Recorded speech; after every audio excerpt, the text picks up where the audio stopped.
எஃப்என்ஓல trade பண்ணி loss பண்ண ஒரு நபருக்கு அவரு அந்த லாஸை இன்கம் டேக்ஸ் ரிட்டர்ன்ஸ் ஃபைல் பண்ணும்போது காமிக்கல அப்படின்னு சொல்லிட்டு கிட்டத்தட்ட 69 கோடி ரூபாய் அளவுக்கு அவருக்கு இன்கம் டேக்ஸ் ஃபைல் பண்ணணும் அப்படின்னு இன்கம் டேக்ஸ் டிபார்ட்மெண்ட் அவருக்கு நோட்டீஸ் அனுப்பியிருக்காங்க.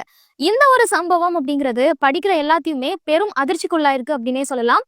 அப்படி இந்த விஷயத்துல என்ன நடந்தது, அந்த நபர் செஞ்ச தப்பு என்ன, ஏன் அவருக்கு இவ்வளோ டேக்ஸ் வந்து போட்டிருக்காங்க அப்படிங்கிறது தான் இந்த வீடியோல டீட்டெயிலா பார்க்க போறோம். கர்நாடகாவை சேர்ந்த ஒரு விவசாயி கடந்த 2014ஆம் ஆண்டு எஃப்என்ஓல ட்ரேட் பண்ணியிருக்காரு. அவரு எஃப்என்ஓல கிட்டத்தட்ட 26 லட்சம் ரூபாய் வரைக்கும் லாஸ் பண்ணியிருக்காரு. ஆனா அந்த வருஷம் அவரு ஐடிஆர் ஃபைல் பண்ணும்போது எஃப்என்ஓல ட்ரேட் பண்ணதையோ அதுல நஷ்டம் அடைஞ்சதையோ அதுல குறிப்பிடல. பொதுவாவே நம்ம பங்கு சந்தையில இந்த மாதிரி பணத்தை இழந்தாலும் நோ ப்ராஃபிட் அப்படிங்கிற மாதிரி ஐடிஆர்ல அதை குறிப்பிடணும் அப்படின்னு சொல்லுவாங்க. அதுதான் அவரு குறிப்பிடாம இருந்திருக்காரு. சோ அவரு அந்த லாஸை மென்ஷன் பண்ணாததுனால அந்த விஷயம் அப்படியே இருந்திருக்கு. இதை தொடர்ந்து கடந்த 2021ல இவரோட அக்கௌண்ட்ல இருந்து இந்த மாதிரி டிரான்சாக்ஷன்லாம் நடந்திருக்கு. ஆனா அவரு இன்கம் டேக்ஸ் எதுவுமே நமக்கு பே பண்ணல அப்படின்னு இன்கம் டேக்ஸ் டிபார்ட்மெண்ட் இந்த கேஸை எடுத்து விசாரிக்க ஆரம்பிக்கிறாங்க. இன்கம் டேக்ஸ் டிபார்ட்மெண்ட் இந்த கேஸை ரீஅசஸ்மெண்ட் பண்றாங்க 2021ல. அதை தொடர்ந்து 2022ல இவருக்கு ஒரு நோட்டீஸும் அனுப்புறாங்க இமெயில் மூலமா. அந்த இமெயில என்ன குறிப்பிட்டிருக்காங்க அப்படின்னா, உங்களோட பேன் கார்டு நம்பரை பயன்படுத்தி நீங்க அதிகமான வேல்யூல டிரான்சாக்ஷன்ல ஈடுபட்டிருக்கீங்க.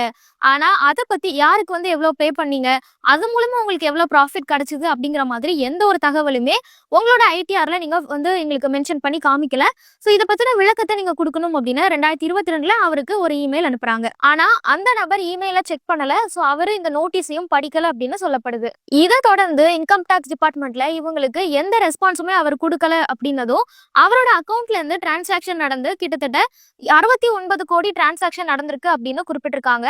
அது அவங்க என்ன அடிப்படையில சொல்றாங்க அப்படின்னா, சேல்ஸ் பிளஸ் பர்ச்சேஸ் அமௌண்ட் அப்படிங்கறத சொல்றாங்க. அதை இன்கம்மா கன்சிடர் பண்ணிருக்காங்க. பொதுவாவே இந்த மாதிரியான ஒரு அமௌண்ட்டை சேல்ஸ் பிளஸ் பர்ச்சேஸா எப்படி வந்து இன்கம் டாக்ஸ் டிபார்ட்மெண்ட்ல அசியூம் பண்ணாங்க அப்படின்னு பலருமே இதை கேள்வி எழுப்பிட்டு இருக்காங்க. ஆனா அவரோட டிரான்சாக்ஷனை ஐடி டிபார்ட்மெண்ட் இப்படிதான் வந்து வரையறுத்திருக்காங்க. இதை தொடர்ந்து மே 2023ல இன்கம் டாக்ஸ் டிபார்ட்மெண்ட்ல இருந்து திரும்பவும் அவருக்கு ஒரு நோட்டீஸ் அனுப்புறாங்க. அதுல உங்களோட இன்கமா நாங்க 68 கோடி ரூபாய் வரைக்கும் உங்களுக்கு கிடைச்சிருக்கு அப்படிங்கறத நாங்க வந்து கண்டுபிடிச்சிருக்கோம். அது மட்டும் இல்லாம 2014ல இருந்து நீங்க அதுக்கு கட்ட வேண்டிய இன்கம் டாக்ஸையும் கட்டல.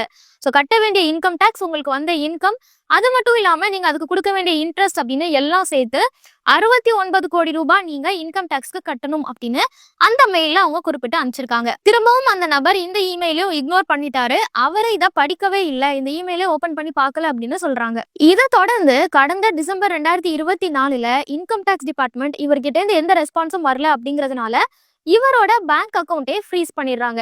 பேங்க் அக்கௌண்ட் ஃப்ரீஸ் ஆயிடுச்சு, எந்த டிரான்சாக்ஷனும் பண்ண முடியல அப்படின்னு ஒண்ணுதான் இவரு என்ன நடக்குது அப்படின்னு தெரிஞ்சுக்க வந்து ட்ரை பண்றாரு.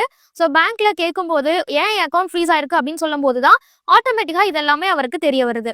ஸோ இன்கம் டேக்ஸ் டிபார்ட்மெண்ட் தான் இவரோட அக்கௌண்ட்டை ஃப்ரீஸ் பண்ணிருக்காங்க அப்படின்னு புரிஞ்சுக்கிறாரு.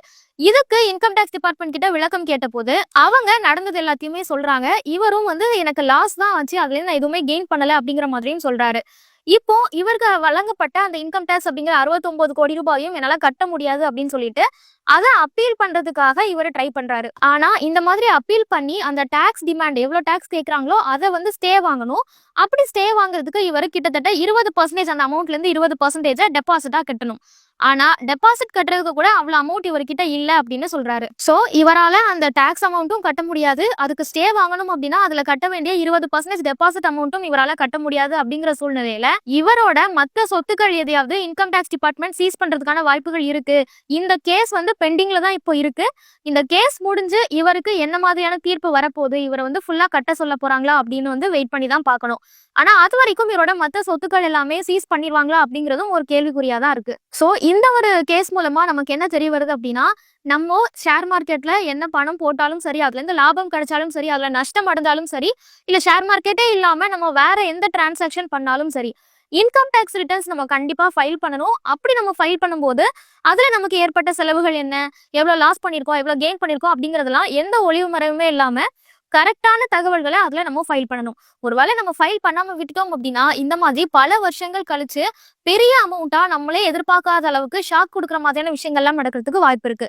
ஸோ நீங்க இன்னும் இன்கம் டேக்ஸ் ரிட்டர்ன்ஸ் ஃபைல் பண்ணாம இருந்தீங்கன்னா இப்பவே ஃபைல் பண்ணிடுங்க. மியூச்சுவல் ஃபண்ட்ஸ்ல முதலீடு பண்ணுங்க, மாசம் மாசம் எஸ்ஐபி போடுங்க, எஸ்டபிள்யூபில நிறைய ரிட்டர்ன்ஸ் கிடைக்கும் அப்படின்னு எல்லாரும் சொல்றதை கேட்டு குழம்பி போயிருக்கீங்களா? இனிமேல் அந்த கவலையை விடுங்க. பொருளாதாரம் சம்பந்தமான உங்களோட சந்தேகங்கள் எல்லாத்தையும் ஈடி தமிழ் ஆபீஸ்க்கே நேரடியா வந்து எக்ஸ்பர்ட்ஸ் கிட்ட கேட்க முடியும். அதுக்கு நீங்க செய்ய வேண்டியதெல்லாம் உங்களோட பெயர் மற்றும் கான்டாக்ட் நம்பரை ஸ்கிரீன்ல தெரியுற இந்த நம்பருக்கு வாட்ஸ்அப் பண்ணுங்க. நாங்க உங்களை நேரடியா தொடர்பு கொண்டு மற்ற விவரங்கள் எல்லாம் சொல்லுவோம். உங்க சந்தேகங்களை உங்களுக்கு ஃபேவரட்டான எக்ஸ்பர்ட்ஸ் கிட்ட கேட்கிற இந்த ஆப்பர்ச்சுனிட்டியை மிஸ் பண்ணிடாதீங்க.